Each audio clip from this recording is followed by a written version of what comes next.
चलो भाई, हमने अब तक स्टडी कर लिया है बेटा वर्क को और एनर्जी, वर्क और पावर को। ठीक है। आज हमारा जो डिस्कशन रहेगा वो रहेगा एनर्जी के ऊपर। तो एनर्जी क्या है? एनर्जी को हम सिंपल फॉर्म में कहते हैं कैपेसिटी टू डू वर्क। ठीक है। ये जो कैपेसिटी होगी किसी काम को करने की हमारी, वो क्या कहलाएगी? यहाँ वो इस केस में कहलाती है वर्क एनर्जी के। तो एनर्जी की हमारे पास डिफरेंट फॉर्म्स हैं। ठीक है। डिफरेंट फॉर्म्स ऑफ एनर्जी जो हम मोस्ट कॉमनली यूज करते हैं, पहला जो हमें इस चैप्टर में पढ़नी है वो है मैकेनिकल एनर्जी। ठीक है। सेकंड है जैसे साउंड एनर्जी है। ठीक है। ये वेरियस फॉर्म्स ऑफ एनर्जी आती हैं। सेकंड, हीट भी एक फॉर्म ऑफ एनर्जी का। इसी तरह लाइट भी है। ठीक है। इलेक्ट्रिसिटी भी एक सोर्स ऑफ एनर्जी है क्योंकि वो इलेक्ट्रिसिटी एक एनर्जी प्रोवाइड करती है। इसी तरह न्यूक्लियर भी एक एनर्जी है। तो वेरियस फॉर्म्स ऑफ एनर्जी जो है वो हमारे पास बहुत सारी हैं। इनमें से जो हमें यहाँ पढ़नी है बेटा वो है मैकेनिकल एनर्जी। अब इसमें हम एनर्जी की जो यूनिट्स की बात करते हैं, ऐसा यूनिट कल हमने डिस्कस भी की थी। यूनिट इसकी जो है वो जूल है। इसके अलावा हम वेरियस यूनिट्स भी यूज करते हैं, जैसे किलोवाट आवर है। ठीक है। 1 किलोवाट आवर में 3.6 इंटू 10 की पावर 6 हो जाएंगे। इसी तरह एक अर्ग है जो इसकी सीजीएस यूनिट है, 10 की पावर 7 जूल हो गए। इसी तरह एक इलेक्ट्रॉन वोल्ट है, 1.6 इंटू 10 की पावर -19 जूल हो गए। इसी तरह एक कैलोरी यूज होती है जो मोस्ट कॉमनली फिजिक्स में इतनी ज्यादा ही होती है, 4.18 होती है वैसे तो ये, लेकिन इसको हम 4.2 जूल ले लेते हैं। ठीक है। अब हमारे पास जो डिफरेंट फॉर्म्स है मैकेनिकल एनर्जी की वो हमें डिस्कस करनी है। तो मैकेनिकल एनर्जी, इसका मतलब ये है कि बेटा कि हम किससे डील कर रहे हैं? मोशन से डील कर रहे हैं। ठीक है। मोशन से या उसके अपोजिट रेस्ट से।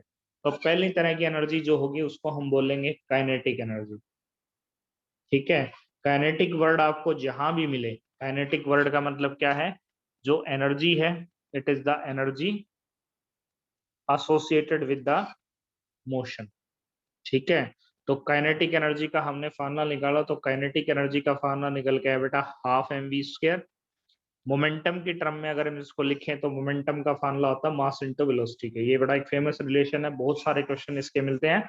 तो अगर काइनेटिक एनर्जी को कैसे दिखा रहे हैं, ½ mv² अपन लिख रहे हैं, तो इसको हम ये लिख सकते हैं। तो इसके दो तरीके से लिखा जा सकता है, पीवी डिवाइडेड बाई 2 के, या फिर इसी काइनेटिक एनर्जी को मैं लिख सकता हूँ ½ m²v² डिवाइडेड बाई m के। तो ऊपर वाले को p² डिवाइडेड बाई 2m।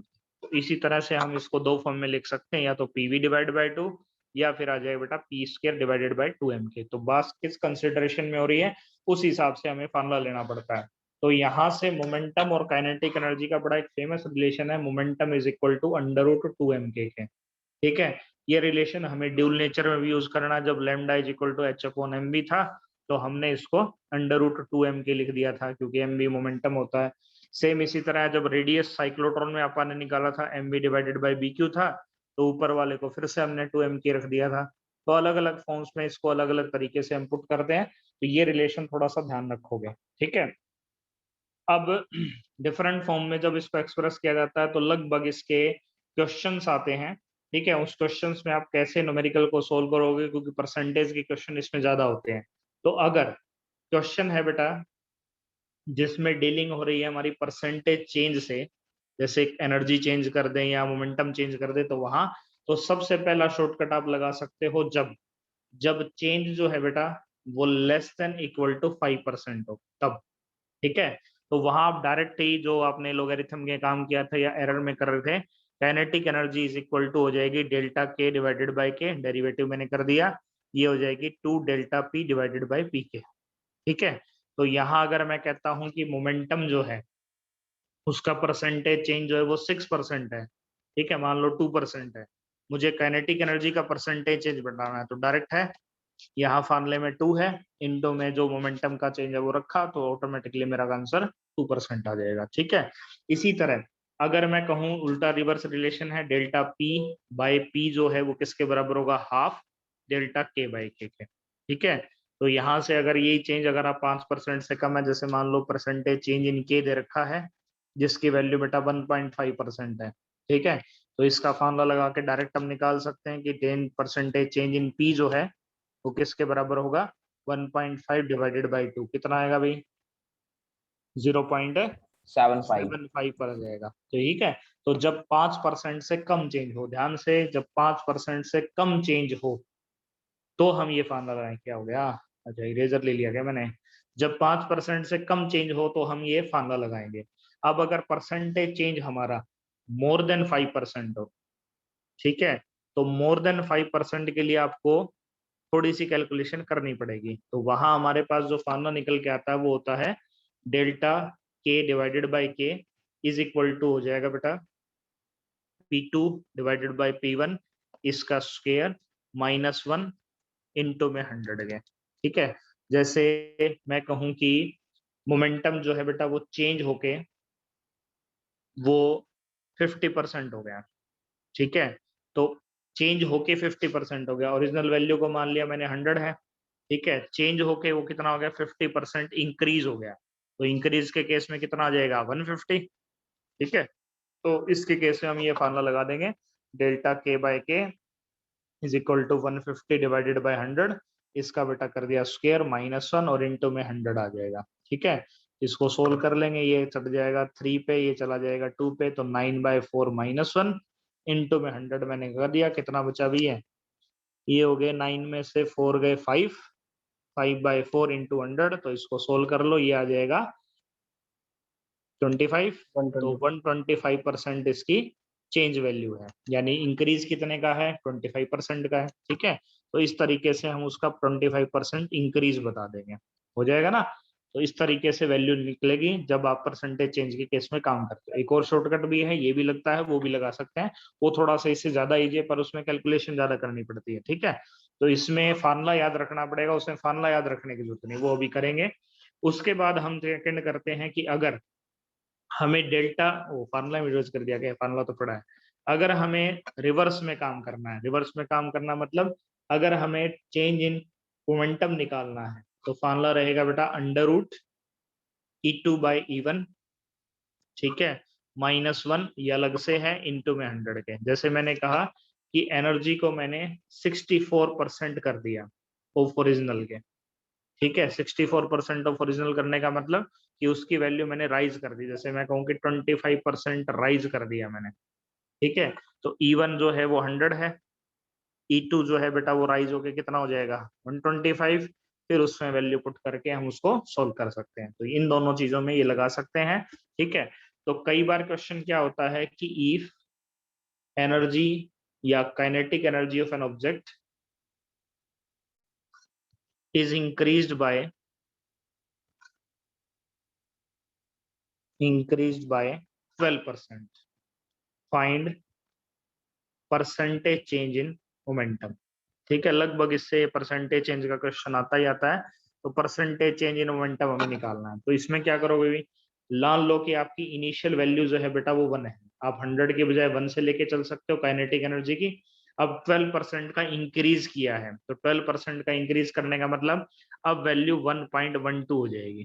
ठीक है ना, 12 डिवाइडेड बाई 100, यानी हम क्या कर रहे हैं, 1 + 12 डिवाइडेड बाई 100 कर दिया।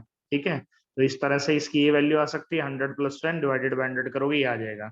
अब परसेंटेज राइज बताना, तो बेटा पी का फार्मूला क्या होता है? अंडर रूट 2m के। तो यहाँ से हम क्या कहेंगे, P1/P2 is equal to under root K1/K2 के। तो K1 की वैल्यू आपके पास है, K2 की वैल्यू आपके पास है, इसमें रख के निकाल दोगे। ठीक है ना, तो इस तरीके से भी काम कर सकते हो और वो भी तरीका चलेगा, कोई इसमें दिक्कत नहीं है, दोनों सेम है। ठीक है, तो इसके क्वेश्चन अभी आगे देखेंगे किस तरह के हैं। चलो नेक्स्ट आता है अपने, जिसमें आप डीलिंग करते हैं वर्क एनर्जी थ्योरम से। तो वर्क एनर्जी थ्योरम हमें क्या कहती है कि अगर किसी कंडीशन में ऑब्जेक्ट का मास कांस्टेंट है, ऑब्जेक्ट का मास वेरी नहीं कर रहा, तो उस कंडीशन में वर्क डन जो है बेटा वो किसके बराबर होगा? चेंज इन काइनेटिक एनर्जी के बराबर होगा। ठीक है ना, तो ये एक बड़ा फेमस रिलेशन है, और कहीं भी हमें अगर एनर्जी निकालनी पड़ेगी तो उस कंसेंट्रेशन में हम डायरेक्ट ही किसकी वैल्यू निकाल देंगे? काइनेटिक एनर्जी की निकाल के उसको चेंज कर देंगे। ठीक है ना, तो इस तरीके से अलग अलग केसेस में इसकी वैल्यू ये आएगी, तो ये वेरी करेगा। उसके बाद आता है बेटा next potential energy. Potential energy जो होती है वो ऑब्जेक्ट की किस वजह से होगी? उसकी पोजीशन या बेटा उसकी कॉन्फ़िगरेशन की वजह से। ठीक है, तो इसमें दो वर्ड यूज किए पोजीशन। जैसे मेरे पास एक बॉल है, इसकी ग्राउंड से हाइट बेटा h है, ठीक है। तो यहाँ पहली तरह की पोटेंशियल एनर्जी काम करते हैं जिसको बोलते हैं ग्रेविटेशन पोटेंशियल एनर्जी, ठीक है। तो ग्रेविटेशन पोटेंशियल एनर्जी का जो फार्मूला है अपना पोटेंशियल एनर्जी का, जो मोस्ट कॉमनली यूज करते हैं, mg फोर्स लगेगा, mg क्योंकि नीचे की तरफ है, और जितना वो डिस्प्लेसमेंट कर सकता है mg आ जाएगा। अगर मैं इसके बिल्कुल ग्राउंड पे आने के बाद पोटेंशियल एनर्जी पूछूं तो अब बिल्कुल ग्राउंड लेवल पे आ गया, इसका मतलब h की वैल्यू यहाँ कितनी हो चुकी है, 0 हो चुकी है। हाफ पे पूछे तो h की वैल्यू 1/2, तो जितनी इसकी ग्राउंड से डिस्टेंस रहेगा उतनी ही इस केस में वैल्यू इसकी पड़ेगी, ठीक है। इसमें एक वर्ड आता है पोटेंशियल एनर्जी ग्रेडियंट, ठीक है। ग्रेडियंट वर्ड जहां भी लग जाए बेटा, इसका मतलब है कि उस क्वांटिटी को आपने डिवाइड बाय लेंथ कर दिया है, ठीक है। तो डिवाइड बाय लेंथ जब हम किसी को करते हैं तो हम इसमें ये यूज करेंगे। तो इसमें du/dr यानी पोटेंशियल एनर्जी है, उसको हमने यू सिंबल से दिखाते हैं मोस्ट कॉमनली, क्योंकि पी पावर के लिए भी है और पी प्रेशर के लिए भी है। तो पोटेंशियल एनर्जी का अगर डेरिवेटिव कर दोगे, नेगेटिव डेरिवेटिव, तो ये ऑटोमेटिकली फोर्स के बराबर होता है, ठीक है ना। तो कई बार हमें फोर्स दे दे, इक्वेशन दे दे एक्स की फॉर्म में, उसका हम इंटीग्रेशन करके वैल्यू निकाल सकते हैं। हम कह सकते हैं यू जो है वो इंटीग्रेशन ऑफ -f.dr के बराबर होगी, ठीक है ना। तो इस तरह से हम दोनों क्वांटिटीज को एक दूसरे में कन्वर्ट कर सकते हैं। तो ये इसकी वैल्यू है बेटा, क्वांटिटी स्केलर ही है, कोई डिफरेंस नहीं, लेकिन इसकी वैल्यू पॉजिटिव भी हो सकती है, नेगेटिव भी हो सकती है और जीरो भी हो सकती है, ठीक है ना। स्केलर होते हुए भी तीनों पॉसिबिलिटी बना सकता है, तो इसकी वैल्यू ये रहेगी। कंजर्वेटिव के केस में ये सेम रहता है। अब हमारे पास एक कंडीशन बढ़ती है इक्विलिब्रियम की, ठीक है। अगर मान लो मेरे पास ये एक ऑब्जेक्ट कर्व शेप में है, इसके ऊपर मैंने यहाँ ऑब्जेक्ट रखा है, तो यहाँ ऑब्जेक्ट रखा है तो इसके ऊपर कोई फोर्स नहीं लगेगा। इसका मतलब जो इसका df डिवाइडेड बाई dx होगा उसकी वैल्यू बेटा नेगेटिव आएगी, ठीक है। और u जो है वो इस पॉइंट पे मिनिमम रहेगा, यानी मिनिमम पोटेंशियल एनर्जी इसकी रहेगी। अगर ये वेसल इस शेप का हो और अगर हम इस कंटेनर के ऊपर इसको यहाँ रखें, अब ये ऑब्जेक्ट मूव कर सकता है, तो इसके केस में मेरे पास f जो है वो 0 है, फोर्स अभी कोई नहीं लगा।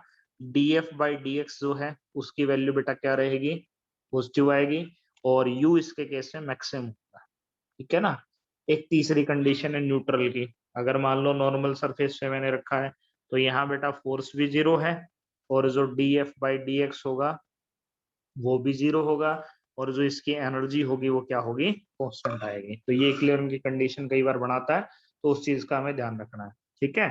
अब एक दूसरे तरह की पोटेंशियल एनर्जी भी होती है जिसको बोलते हैं इलास्टिक पोटेंशियल एनर्जी। ये कल मैंने डिस्कस भी की थी, आज एक बार दोबारा बता देते हैं, फिर इसके ऊपर न्यूमेरिकल करेंगे। इलास्टिक पोटेंशियल एनर्जी में क्या है कि हमने पढ़ा है कि स्प्रिंग के केस में हुक्स लॉ लगता है, -kx आता है, ठीक है। फोर्स कौन सा है, डिफॉर्मिंग फोर्स। अगर अप्लाइड फोर्स की बात करें तो उसके केस में F is equal to kx आ जाएगा। वर्क निकालने के लिए हम फोर्स का integration with respect to dx कर देते हैं। मान लो x1 पोजीशन से x2 पोजीशन पे है, तो इसकी वैल्यू आएगी half k x2 square minus x1 square के, ठीक है। तो elastic potential energy normally spring के केस में हम लगाते हैं, तो स्प्रिंग की पोटेंशियल एनर्जी इस फॉर्मूले से डिटरमाइन की जाएगी। तो अलग अलग कंडीशन में ये अलग अलग रहता है, उसको फिर हमें आगे डिस्कस करना है, ठीक है। अब इसमें थोड़े से सिनेरियो बनते हैं, उससे पहले जरा एक आर्टिकल और निपटा लेते हैं, law of conservation of energy. Law of conservation of energy. तो law of conservation of energy क्या कहता है कि अगर मेरे पास, इसका प्रूफ जो है वो मैं एक बार डिस्कस कर देते हैं। अगर मेरे पास एक बॉल है बेटा जो ग्राउंड से किसी हाइट से गिर रही है, इसको मैंने 3 पॉइंट पे लिया, पॉइंट ए, पॉइंट बी और पॉइंट सी। इसकी जो ग्राउंड से हाइट है वो मान ली बेटा h है, ठीक है। तो पॉइंट ए पे इसके अंदर कौन सी एनर्जी होगी, पोटेंशियल होगी, क्योंकि मैंने अब तक उसको हाथ में लगा रखा, नीचे नहीं फेंका, mgh होगी। काइनेटिक एनर्जी कितनी होगी, क्योंकि अब तक वो मेरे हाथ में है, कोई वेलोसिटी है नहीं, तो 0 है। एट पॉइंट बी की बात करो, तो पॉइंट बी पे इसके अंदर जो एनर्जी होगी वो कौन सी होगी, वो एनर्जी डिवाइड हो जाएगी। तो इसके अंदर पोटेंशियल एनर्जी जो है बेटा उसकी वैल्यू mg, मान लो ग्राउंड से हाइट इसकी x है, ठीक है, x हो जाएगी। और काइनेटिक एनर्जी जो है उसको भी हम इसी की फॉर्म में एक्सप्रेस कर देंगे, तो ये हो जाती है mg into H minus x के। ठीक है, तो ध्यान रखना एक छोटा सा चीज है कि अगर आपको काइनेटिक एनर्जी निकालनी पड़े तो जो डिस्टेंस ट्रेवल किया उसके हिसाब से निकालते हैं, और पोटेंशियल एनर्जी जो ग्राउंड से आई है उसके रिस्पेक्ट में निकलेगी। ठीक है, अगर मैं बात करूं पॉइंट सी की, तो पॉइंट सी पे जो ऑब्जेक्ट है उसके अंदर टोटल सारी एनर्जी काइनेटिक है, जो हाफ एम वी स्क्वायर के बराबर है, या फिर जिसको हम एम जी एच लिख सकते हैं, और इस पॉइंट पे इसकी पोटेंशियल एनर्जी 0 हो चुकी है। लेकिन इन सभी केसेस में टोटल एनर्जी जो है वो किसके बराबर है, mgh के ही बराबर है। ठीक है, तो अगर एक ग्राफिकल रिलेशन हम करें, काइनेटिक एनर्जी बेटा मैक्सिमम से मिनिमम हो रही है 0, पोटेंशियल एनर्जी जो है वो मिनिमम से मैक्सिमम की तरफ बढ़ रही है। ये कौन सी एनर्जी है, पोटेंशियल एनर्जी। ये कौन सी है, काइनेटिक एनर्जी। और टोटल एनर्जी जो है वो ऑलवेज कैसी आ रही है, स्टेबल आ रही है, उसकी वैल्यू चेंज नहीं हो रही, यानी टोटल एनर्जी के केस में ऑलवेज क्या रहेगी, कांस्टेंट रहेगी। तो अलग अलग पॉइंट पे हम इसकी एनर्जी को निकालेंगे, तो उसको फिर हमें आगे देखना है। ठीक है, इस तरह से ये चलेगा। अब इसमें स्प्रिंग सिस्टम में कई बार एक दो क्वेश्चन आ जाते हैं, वो एक बार डिस्कस कर लें। जैसे मैंने कहा बेटा कुछ केसेस हैं, ध्यान से देखना ये, कि अगर मेरे पास एक स्प्रिंग था, ठीक है, वो स्प्रिंग जो है वो हॉरिजॉन्टली अटैच्ड है, ऊपर इसके लिए है, इसके ऊपर मैं एक m मास का ऑब्जेक्ट h हाइट से ड्रॉप करता हूं इस प्लेटफॉर्म के ऊपर। ये प्लेटफॉर्म मूवेबल है, ऊपर नीचे जा सकता है, तो क्या होगा भाई, ये क्या करेगा, जैसे इसके ऊपर गिरेगा तो h हाइट तो इसके अंदर थी, जो स्प्रिंग है वो इसके बाद एक कंप्रेशन हाइट लेगा जिस वैल्यू को मान लेते हैं x है। अब यहाँ क्या होगा, जो हमने पोटेंशियल एनर्जी इस पे पॉइंट पे ली है mgh प्लस x, वो डायरेक्टली किस में कन्वर्ट हो जाएगी, उसकी इलास्टिक पोटेंशियल एनर्जी में हाफ के एक्स स्क्वायर में कन्वर्ट होगी। ठीक है ना, तो ये कई बार सिचुएशन बन जाती है, तो इसका थोड़ा ध्यान रखोगे। सेकंड मेरे पास केस है कि अगर मेरे पास हॉरिजॉन्टल कंडीशन है बेटा, एक स्प्रिंग अटैच है, ठीक है, ये इसके साथ अटैच है, ये फ्रेम मूवेबल है, एक मास आ रहा है विद वेलोसिटी v और इसके साथ स्ट्राइक करेगा, तो ये स्प्रिंग आगे बढ़ेगा, तो यहाँ क्या हो रहा है, हाफ एम वी स्क्वायर, यानी जो ऑब्जेक्ट की एनर्जी थी वो डायरेक्टली किस में ट्रांसफर होगी, स्प्रिंग के अंदर। ठीक है, तो इसमें कई बार एक वैल्यू या दूसरी वैल्यू निकालनी पड़े। अब जितना ये डिस्टेंस x मूव कर सकता है उसकी वैल्यू क्या होगी, तो ये हो जाएगी x is equal to V under root M by K. ठीक है, तो हम कंप्रेशन बता सकते हैं कि कितना कंप्रेशन इस टाइम स्प्रिंग में होगा अगर ये वेलोसिटी इसके साथ ड्रॉप की जाए तो।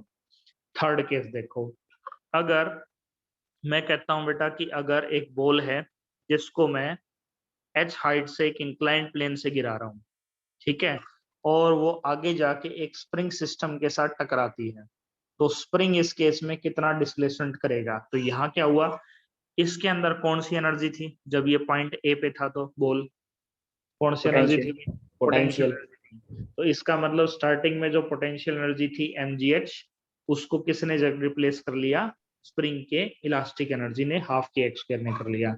तो यहाँ से x की वैल्यू क्या आएगी, ये हो जाएगी 2mgh डिवाइडेड बाय किसके, के। ठीक है ना, तो इस तरीके से इस पॉइंट पे हम एनर्जी निकाल सकते हैं। एक हमारे पास फोर्थ केस और बचता है लास्ट, कि अगर ये एक स्प्रिंग है, ठीक है, इसके साथ एक मास अटैच्ड है m, स्प्रिंग जो है वो डिस्प्लेसमेंट करता x, इस कंडीशन है, यानी एक SHM परफॉर्म करेगा। तो यहाँ मेरे पास अगर इक्विलिब्रियम कंडीशन है, यानी सब कुछ बैलेंस है, तो mg नीचे की तरफ है, kx ऊपर की तरफ है, इन दोनों की वैल्यू बेटा कितनी होगी, 0 होगी। तो यहाँ से x किसके बराबर हो जाएगा, mg डिवाइडेड बाय किसके, k। ठीक है, और अगर मैं कहूं कि इसे मैक्सिमम एक्सटेंशन करनी है आपको, मैक्सिमम इसको मूव करना है, तो मैक्सिमम मूव करने के लिए जो mgx है, ठीक है, जितना वो डिस्टेंस मूव कर सकता है पोटेंशियल एनर्जी, वो किसके बराबर होगी, हाफ के एक्स स्क्वायर के बराबर हो जाएगी। तो जितना ये नीचे मूव कर सकता है उतनी उसके अंदर इलास्टिक पोटेंशियल एनर्जी स्टोर होगी। तो यहाँ से एक्स का फॉर्मूला क्या आएगा, जितना डिस्टेंस वो मूव करेगा, एक एक्स से तो एक्स कट ही जाएगा, क्योंकि जितनी एक्सटेंशन है वो तो पोटेंशियल एनर्जी के बराबर होगी। तो ये हो जाएगी 2mg डिवाइडेड बाई किसके, के। ठीक है ना, तो इस तरीके से एक एनर्जी जो है वो वेरियस फॉर्म्स में कन्वर्ट होके और डिफरेंट फॉर्म से कन्वर्जन चलता रहता है, तो इस तरीके से काम करेगा। ठीक है, अब इसके ऊपर क्वेश्चन जो है एक्सरसाइज के वो देख लेते हैं, फिर आगे का काम करेंगे अपन। अभी इसमें कोलिजन पेंडिंग है, तो कोलिजन फिर इसके बाद करेंगे। चलो देखो फिर इसमें, हाँ भाई 11th क्वेश्चन में बोलो क्या है। As shown in the figure एक पार्टिकल कैरिड करता है बेटा पॉइंट ए से C, 1 2 3 gravitation field, which of the following statement is correct, इनमें से कौन सी स्टेटमेंट करेक्ट है। अब वर्क फर्स्ट। डन क्या होता है, फर्स्ट सर। फर्स्ट ही है कि यस वर्क सर। डन हर केस में क्या रहेगा, सेम रहेगा। क्यों सेम रहेगा, क्योंकि वो एक कंजर्वेटिव फोर्स है, तो work done in all the case will remain same. ये ध्यान रखना, इस तरह क्वेश्चन आपके बनाए जाते हैं, ठीक है। इसके बाद कहा गया एक पॉइंट है, इससे हम इस ऑब्जेक्ट पे मूव कर रहे हैं, फोर्स ही अप्लाई है, हाउ मच वर्क डन, तो सीधा फॉर्मूला है force is equal to work done is equal to force into displacement. Displacement दो पॉइंटों के बीच में हो, तो ये मान लो S2 है, ये बेटा S1 है, तो S2 माइनस S1 कर देंगे और मल्टीप्लाई किससे कर देंगे, 4 से। निकालो जल्दी से कितना आएगा, वेक्टर फॉर्म में करना है काम, बताओ आंसर कितना आएगा, करो।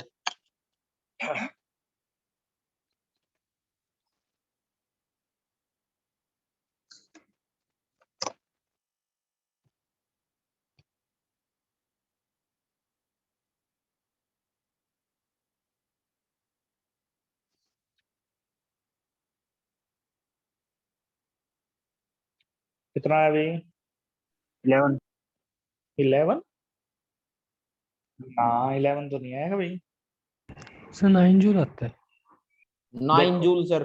ये बेटा इसमें थोड़ा सा आई जे के का ध्यान देना, इसमें ये चीज थोड़ी सी ध्यान से, इसमें बेटा दे रखा है आई और जे, इसमें दे रखा है जे और के, ठीक है ना। थोड़ा सा स्टेटमेंट क्योंकि जूम नहीं हो सकती स्क्रीन पे, तो अगर ये जूम करें तो ये देखो आई और जे है, ये जे और के है, तो माइनस थोड़ा ध्यान से करना है। तो कितना आएगा, 4i तो बेटा प्लस का आ जाएगा क्योंकि ये 0 माइनस होगा। जे 5 है और इसमें जे है ये, तो माइनस का जे आ जाएगा। और के कितना आएगा, के इसके केस में यही है तो +3 के, तो ये तो आगे डिस्प्लेसमेंट, ठीक है। ये बच्चे गलती करते हैं फटाफट करने के चक्कर में, और ये गलती मोस्ट कॉमनली हो जाती है। फोर्स जो है वो कितना दे रखा है, 2i + 3j, करो मल्टीप्लाई। 5 4 जूल की सर। इससे हुआ 8 और 3 की इससे हो गया -3, कितना आंसर आ गया, 5 जूल आ गया, ठीक है ना। तो थोड़ा सा ध्यान से काम करो बेटा, इजी है, कोई ज्यादा मुश्किल नहीं है। 13th क्वेश्चन पढ़ो क्या कह रहा है। इसमें एक मास है बेटा, बकेट फुल ऑफ वाटर है जिसका 15 है, it is being pulled up with 15 metre deep wall, height भी दे रखी है, due to a hole in the bucket 6 kg water fall out of the bucket, the work done in drawing the bucket out of the well will be, कितना होगा, ठीक है। अब जरा ध्यान से देखो, यहाँ क्या हो रहा है कि हमारे पास टोटल बकेट थी 15 kg की, ठीक है। इसमें से 6 kg वाटर जो है वो बाहर आ चुका है। अब यहाँ थोड़ा सा डिस्कशन होगा एवरेज वेट का, ठीक है। एवरेज वेट कैसे निकलता है, क्योंकि इसके केस में कांस्टेंट वेलोसिटी के साथ वाटर बाहर आ गए, तो इसके केस में एवरेज निकालते हैं बेटा कैसे, इनिशियल कितना है प्लस फाइनल कितना है, फाइनल 9 ही बचेगा ना, 15 में से 6 माइनस हो गया 9 आ गया, डिवाइडेड बाय किसके 2 से। तो इस तरह से इसमें एक एवरेज मास आपको निकालना पड़ेगा, ठीक है ना। Initial plus final divided by 2 से कितना आएगा, ये 26/2 13 हो गया, ठीक है। तो ये आ गया 13, आगे 12 आएगा, 24। कितना आएगा, अच्छा 24 से 12 आ जाएगा, तो 12 ये है, जी की वैल्यू 10 लेनी है और हाइट बेटा 15 है, करो मल्टीप्लाई, कितना आएगा 1800। 1800 जूल आ जाएगा, ठीक है। चलो नेक्स्ट क्वेश्चन पढ़ो। एक पार्टिकल है बेटा, वो 0 से ए की तरफ बढ़ा है, फोर्स इसमें ये लगा है, पाथ 1 है ओ से पी, ठीक है, पाथ 2 है ओ क्यू पी का, the work done in this case कितना होगा। अब जो पहला क्वेश्चन किया था उसी का आंसर इसमें है, बताओ ए भाई। Sir, first A. यही आएगा, दोनों के केस में क्या रहता है, सेम रहता है। अगर आपका इनिशियल और फाइनल पॉइंट सेम है तो वर्क डन सेम रहेगा। एक में हम डायरेक्ट गए थे और एक में हम घूम के गए हैं, इनिशियल फाइनल पॉइंट तो सेम ही है, तो ये सेम ही आ जाएगा, ठीक है। चलो क्वेश्चन नेक्स्ट देखो 15th, क्या दे रहा अभी, for the path P Q R एक कंजर्वेटिव फोर्स है, फील्ड है, अमाउंट ऑफ वर्क डन इसके केस में हमने कहा कि P से Q का और Q से R का, P से Q का कितना है 8 जूल है, और Q से R के केस में 2 जूल है। Work done in carrying the weight from P to R बताना कितना होगा। अभी किया था 2 मिनट पहले, कि अगर ये 8 जूल है तो इन दोनों का सम भी कितना होगा, 8 जूल ही होगा।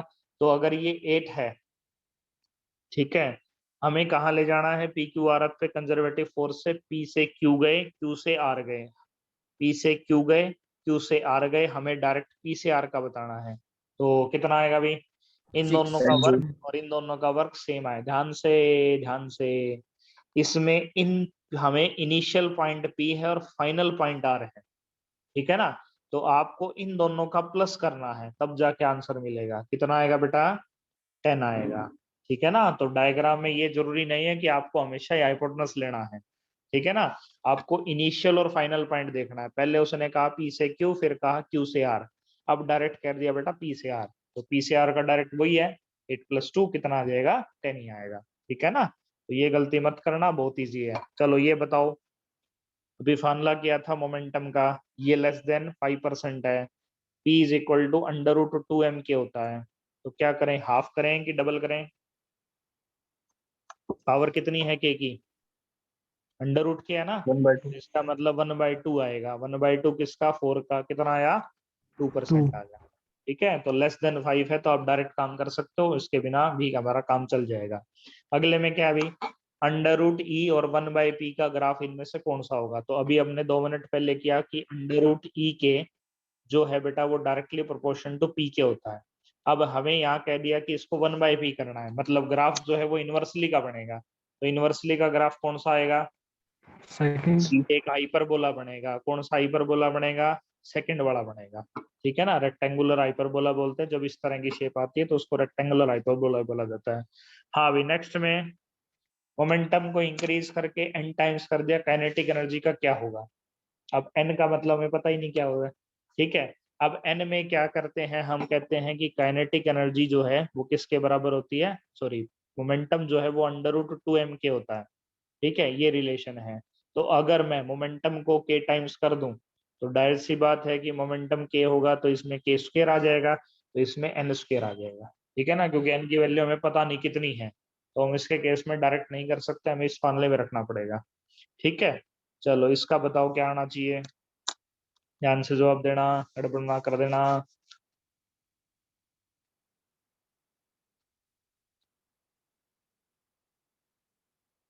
लालच भी दे रखा है इस क्वेश्चन में, लालच में नहीं फंसना।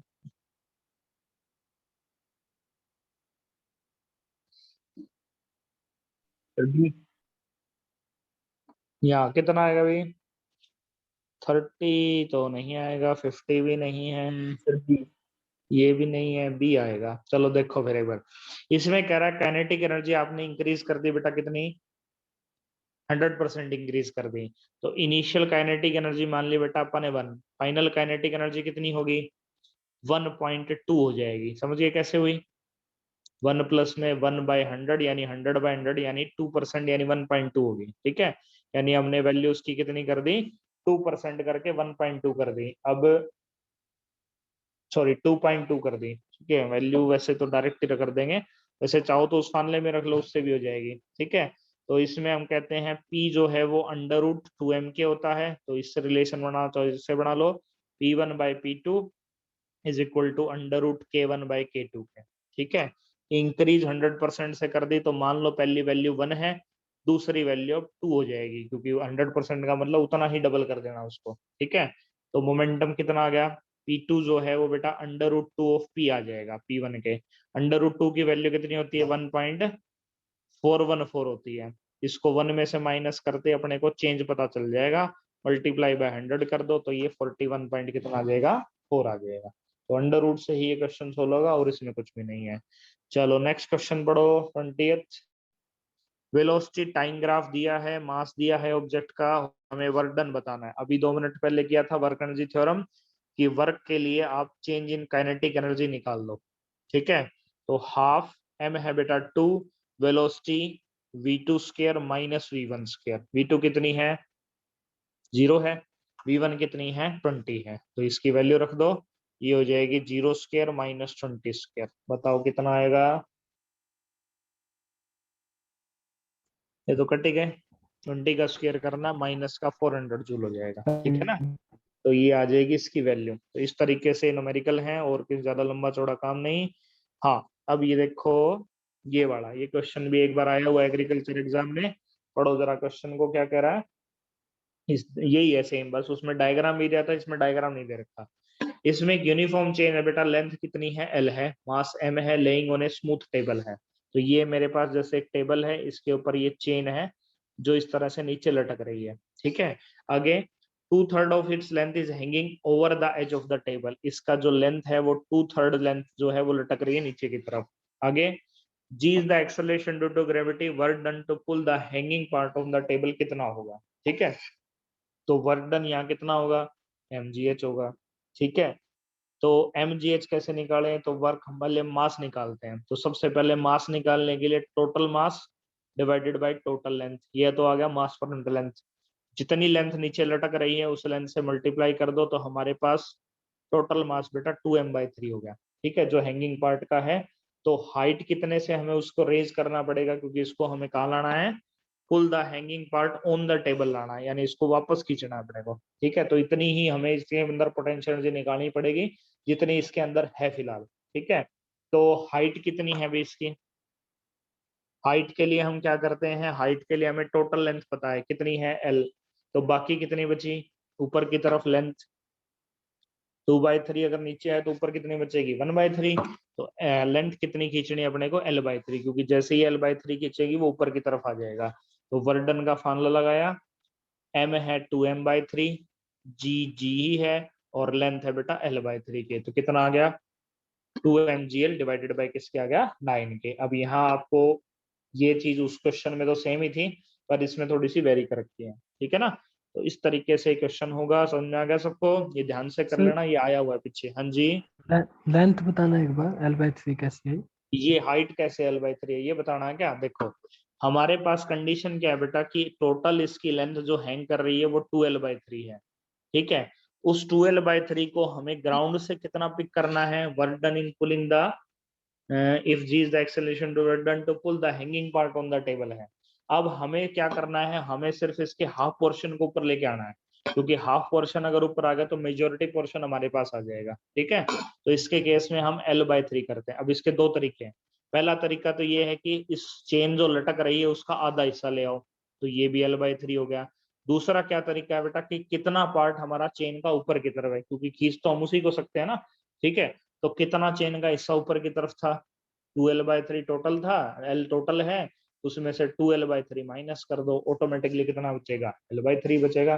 तो या तो ऊपर के हिसाब से हाइट निकाल लो या नीचे के हाफ करके निकालनी पड़ेगी, ठीक है, दोनों से आ सकती है वो। तो ये आ जाएगी कितनी 2mgl/9 के, ठीक है भाई, हो जाएगा। Okay sir.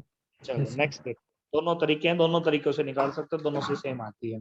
23rd देखो, अभी एक पॉइंट किया था कि फोर्स इज इक्वल टू होता है बेटा -du/dr, ठीक है। तो अगर इसका with respect to x derivative कर दोगे तो x वाला पार्ट जो i के साथ लिखा जाएगा, y के रेस्पेक्ट में करोगे तो y का पार्ट आ जाएगा, और z के रेस्पेक्ट में करोगे तो z का पार्ट आ जाएगा। अब चेक करो कि कौन से में सही है, बिल्कुल माइनस का साइन आना है, ये ध्यान रखना, डेरिवेटिव करने से पहले एक माइनस साइन आपको लगाना ही लगाना है, थर्ड ठीक है। सर, सी। कौन सा आ रहा है, ये दोनों तो बेटा माइनस के आएंगे, कंफर्म है, क्योंकि डेरिवेटिव x का तो y x वाले में y आ जाएगा, y वाले में x आ जाएगा। 1/z का बी। डेरिवेटिव क्या होगा, -1/z² होगा, होगा ना। तो एक माइनस साइन तो इसमें डेरिवेटिव करके आए, एक माइनस साइन इसमें ऑलरेडी है, इसका मतलब ये जो z² वाली टर्म है वो पॉजिटिव की मिलेगी। तो किस ऑप्शन में है, बी में है, ठीक है ना। तो इजी सा है, कोई ज्यादा लंबा चौड़ा काम नहीं, बस थोड़ा सा इंटीग्रेशन डेरिवेटिव की प्रैक्टिस हो। अगले में क्या करना है, पोटेंशियल एनर्जी जो है पार्टिकल की वो इस रिलेशन से दी जाती है, इक्विलिब्रियम पोजीशन पे इसके अंदर पोटेंशियल एनर्जी कितनी होगी। इक्विलिब्रियम पोजीशन बोले तो F is equal to du/dr होता है। तो अगर इसका du/dr जिस जगह जीरो हो जाएगा तो इसका मतलब फोर्स जीरो, तो इक्विलिब्रियम में होगा, ठीक है। तो पहले आपको क्या करना है बेटा, पहले आपको इसका डेरिवेटिव करना है du/dr, उस डेरिवेटिव को इक्वल टू जीरो रख देना है, ठीक है। वहां से आपको आर की वैल्यू मिलेगी, वही आपका आंसर है। चलो करो डेरिवेटिव इसका और बताओ कितना आएगा, ए और बी की टर्म में आंसर आना है, ठीक है, करो जल्दी से, फिर करते हैं। आर की वैल्यू आपको वापस यू में रखनी पड़ेगी, जिसमें जैसे आर रख रखे ना वहां आर की वैल्यू रख दोगे तो आपको आंसर मिलेगा, क्योंकि उस पॉइंट पे पोटेंशियल एनर्जी पूछी इसने, ठीक है, करो ले। 2 मिनट दे रहा हूँ, मैं इतना गुट्टी पी लूं, तुम इतना क्वेश्चन कर लो।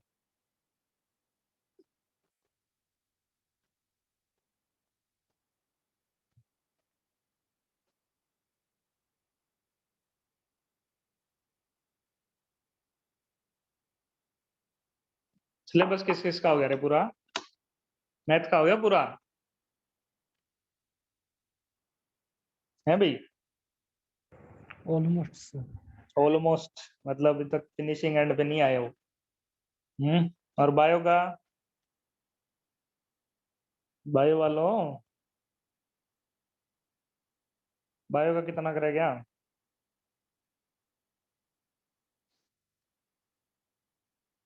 बायो वाले बोलना ही कौन बेचारे।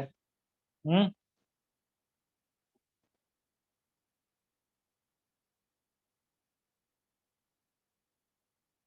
और केमिस्ट्री का?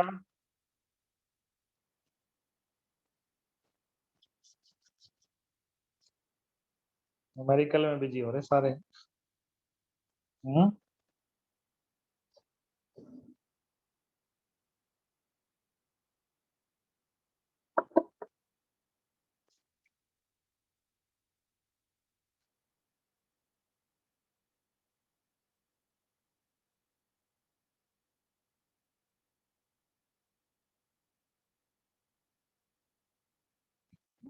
चलो करें।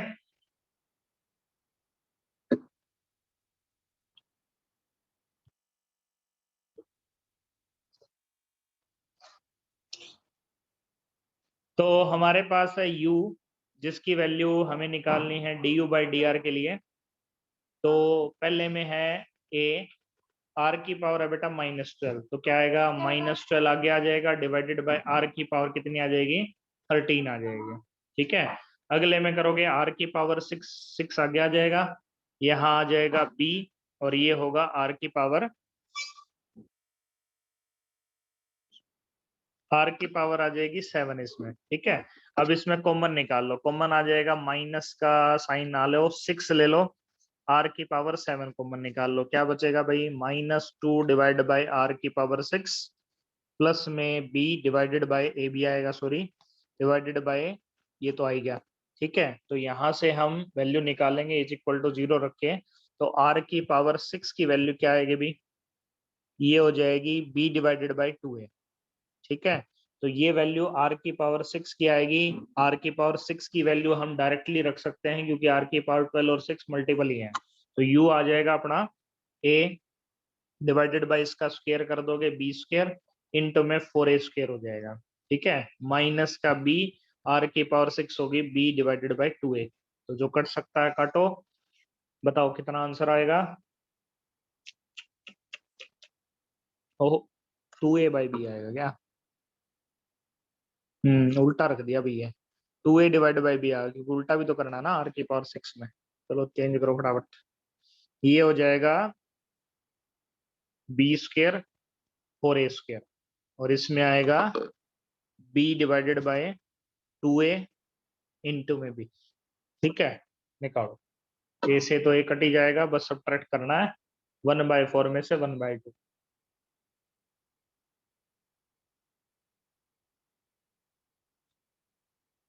कितना है भाई?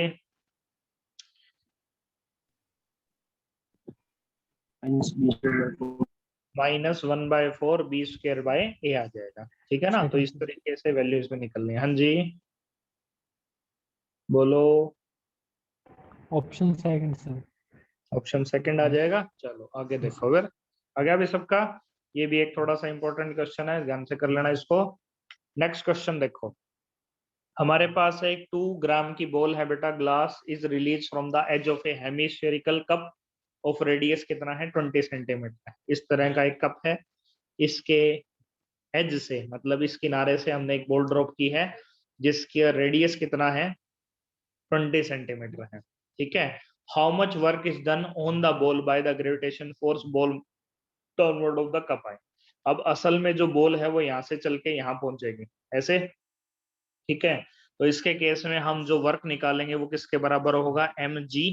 अब चाहे वर्क बेटा यहाँ से यहाँ का निकाल लो, चाहे यहाँ से यहाँ का निकाल लो, सेम होगा। सेम होगा ना, कंजर्वेटिव फोर्स है, तो इसको मैं mg इंटू आर लिख सकता हूँ। m कितना है 2 ग्राम है, g कितना है 10 है, और r की वैल्यू बेटा 20 सेंटीमीटर है 10⁻⁻² के, ठीक है ना। तो कंजर्वेटिव फोर्स का हमने इस तरह से बेनिफिट लिया है और इससे हमने वैल्यू निकाल ली इसकी, तो ये वैल्यू आ जाएगी, सोल्व करके देख लेना। जी की वैल्यू हो सकता है इसमें हाँ 9.8 रख रखी है क्योंकि मल्टीपल है ना, तो अगर ना मेंशन हो तो आपको वही वैल्यू लेनी पड़ेगी, ठीक है। चलो क्वेश्चन नेक्स्ट पढ़ो 26, फिर आगे थोड़ा सा जंप करेंगे क्योंकि इसमें सारे लगभग एक जैसे क्वेश्चन आ रहे हैं। अब क्या दिया है भाई, एक बॉडी को ड्रॉप किया गया h हाइट से, its loses its potential energy in u, then its velocity कितनी होगी। तो क्या होता है, हम कहते हैं जितना लॉस इन काइनेटिक एनर्जी होगा, पोटेंशियल एनर्जी होगा, वो सारा का सारा काइनेटिक एनर्जी के बराबर होगा। एक चीज में लॉस करोगे तो ऑटोमेटिकली दूसरी एनर्जी में गेन कर लोगे। तो यहाँ से कितनी वैल्यू आएगी वेलोसिटी की, मास बताना सच्ची, मास आ जाएगा 2u डिवाइडेड बाय v² के फोर्थ ऑप्शन है, ठीक है ना। तो इस तरीके से एक एनर्जी का चेंज दूसरे एनर्जी के चेंज में निकाल सकते हो। 28 पढ़ो और बताओ कितना आएगा। बाकी एक बार छोड़ दें, बाकी एक बार करके देख लेना। एक क्वेश्चन और है 29, फिर आगे बढ़ेंगे अपन।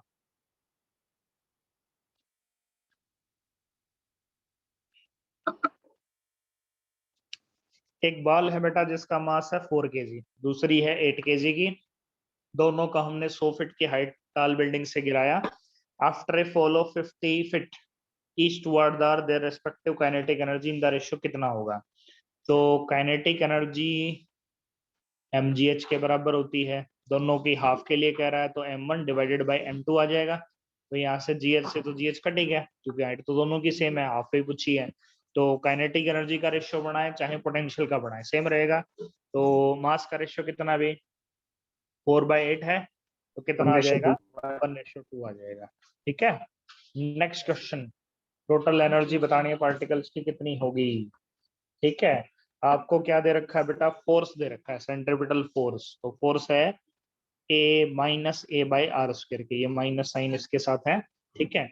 पोटेंशियल एनर्जी कैसे निकालोगे, F इज इक्वल टू अभी किया था -du/dx या dr के होता है, तो इसका डेरिवेटिव कर लो और वैल्यू पुट कर दो, पोटेंशियल एनर्जी आ जाएगी, ठीक है। चलो कितनी आएगी इंटीग्रेशन बताओ, ये हो जाएगी 2a divided by r cube आ जाएगा। ना ना ना इंटीग्रेशन करना ध्यान से, यू निकालना ना, एफ डॉट डी आर करना पड़ेगा, करो। -a r⁻² का करना है, तो ये आ जाएगा माइनस, तो प्लस हो जाएगा a डिवाइडेड बाय r बचेगा, ठीक है। तो कौन सी होगी, अब इसके केस में हमारे पास -a/r ये हो जाएगी, ठीक है। तो इस तरह से पोटेंशियल एनर्जी अपन निकाल सकते हैं। नेक्स्ट क्वेश्चन बढ़ो 31, अभी सिचुएशन बताई थी, maximum compression in the spring है। अब जितनी वेलोसिटी के साथ ये हमारा ऑब्जेक्ट आ पाएगा उतना ही वो इसके अंदर एनर्जी ट्रांसफर करेगा, ठीक है। तो एनर्जी ट्रांसफर करेगा तो सीधा सा फॉर्मूला है ½ mv² = ½ kx²। के x की वैल्यू निकाल दो, सारी वैल्यू आपको दे रखी है, निकालो जल्दी से।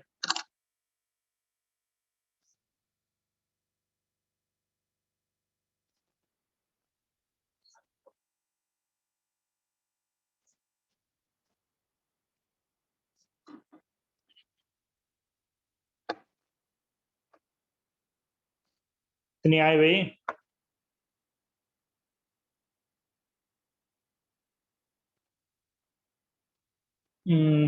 Fourth sir.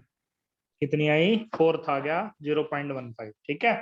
तो लगभग इजी सा है, कोई ज्यादा मुश्किल नहीं है। हाँ अगले में बोल लो 30 सेकंड में एनर्जी ट्रांसफर का ही खेल है।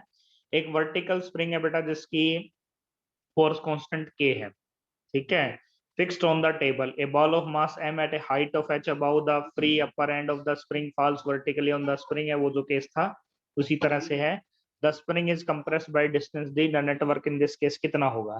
तो सबसे पहले क्या आएगा, वो चल के आएगा किस हाइट से, h हाइट से, प्लस वो एक डिस्टेंस भी ट्रेवल करेगा d, उसके बाद वो स्प्रिंग के अंदर आगे लगेगा। तो यहाँ दो तरह की एनर्जी है, कौन कौन सी, mgh, दूसरी mgd है, तो दोनों प्लस होंगी। और इसको हम किस में से माइनस कर देंगे, स्प्रिंग में से, तो हमें यहाँ नेट वर्क डन मिल जाएगा क्योंकि वो एक तरह से उसमें ट्रांसफर हो रही है।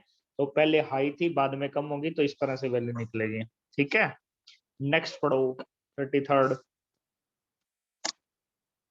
इसमें हमारे पास एक ब्लॉक है बेटा, मास m है, attach to the lower end of a vertical string है, मतलब इस तरह से है, ये था, इसके साथ ये स्प्रिंग है और इसके साथ मास अटैच कर रखा है। आगे, the spring is hang from the ceiling, has a force constant value k, the mass is release from the rest with the spring initially unstretched, the maximum extension in the length कितनी होगी। अब क्या होगा, यहाँ हमारे पास सीधी सी बात है, जितना ये एक्स ट्रेवल करेगा, यानी जितनी इसकी पोटेंशियल एनर्जी है, वो सारी की सारी बेटा ट्रांसफर कर दो उसके इलास्टिक पोटेंशियल एनर्जी में। तो यहाँ से आपको लेंथ यानी एक्स की वैल्यू निकालनी है, कितनी आएगी, 2mg डिवाइडेड बाय के, तो ये आ जाएगी थर्ड में। ठीक है, तो इस तरह से एक एनर्जी दूसरी एनर्जी में कन्वर्ट होती है, ये है। चलो 35th पढ़ो। इसमें है दो मैन है बेटा जिनका वेट है 2:3 में। ठीक है, स्टेयर केस से नीचे उतरते हैं जिसका रेशियो है 10:7। तो पावर का फार्मूला रेशियो निकालना है, फर्स्ट टू द सेकंड कितना आएगा। तो पावर का formula work done divided by time के, और वर्क डन किससे होगा, वेट से होगा, इनटू में डिस्प्लेसमेंट, तो दोनों से सेम ही करिए क्योंकि स्टेयर केस सेम है, डिवाइडेड बाय टी के। तो हम कहते हैं क्या, P1 by P2 is equal to W1 divided by W2, और टाइम बेटा आ जाएगा उल्टे में। ठीक है, निकालो फटाफट, 2/3 ये है, 7/10 ये हो जाएगा, कितना आया, ए 7/15 ए आ जाएगा। ठीक है, तो एक एनर्जी से दूसरी एनर्जी में कन्वर्जन मिलता ये है। नेक्स्ट में 36 में, calculate the power generated by the tension in the string in the first 4 second of the motion, हमें बतानी है फर्स्ट 4 सेकंड ऑफ मोशन के अंदर कितनी होगी। तो फर्स्ट 4 सेकंड के अंदर पूछे तो हम फर्स्ट 4 सेकंड का ही इसमें डिस्क्रिप्शन करेंगे। सबसे पहले एनर्जी कौन कौन सी लग रही है, ये कह रहा है कि ब्लॉक ऊपर की तरफ जा रहा है, टेंशन बेटा ऊपर की तरफ है, mg नीचे की तरफ है, तो यहाँ क्या कहते हैं, ma किसके बराबर होगी, t माइनस mg के। ठीक है, तो यहाँ सारी वैल्यू पुट करके आप एक्सेलेरेशन की वैल्यू निकाल लो। टेंशन किसके बराबर होगी, टेंशन नहीं दे रखी क्या, चलो टेंशन ही निकालते हैं पहले। टेंशन बराबर होगी m a प्लस जी की वैल्यू दे रखी है g/2 प्लस जी के, a की वैल्यू दे रखी है ना, तो ये आ जाएगी 3mg डिवाइडेड बाई 2 के। ठीक है, टेंशन आ गई। वर्क का फार्मूला होता है, पावर का फार्मूला होता है work done 3mg divided by 2 into में टाइम है, हमें फर्स्ट 4 सेकंड की बोली तो हम 4 रख देंगे। ठीक है, तो मास भी दे रखा है 10 है और इसकी वैल्यू भी 10 ही ले लो, तो ये 100 हो गए। सोल्व करो ये 25, तो कितना आएगा ये, हाँ डिस्प्लेसमेंट भी पता करनी पड़ेगी ना, डिस्प्लेसमेंट ही पता करो क्योंकि हमें तो अभी तो मास की वैल्यू पता चली थी। डिस्प्लेसमेंट के लिए s is equal to U T, तो 0 हो गया, half g/2 into T square 4 हो गया। ठीक है, तो यहाँ से 4 का स्क्वायर 16 कर दो, यहाँ से आप s की वैल्यू भी निकाल सकते हो, तो पावर आ जाएगी, वो बस उसमें पुट करनी है। ठीक है, 37 पढ़ो, एक इंपॉर्टेंट क्वेश्चन है।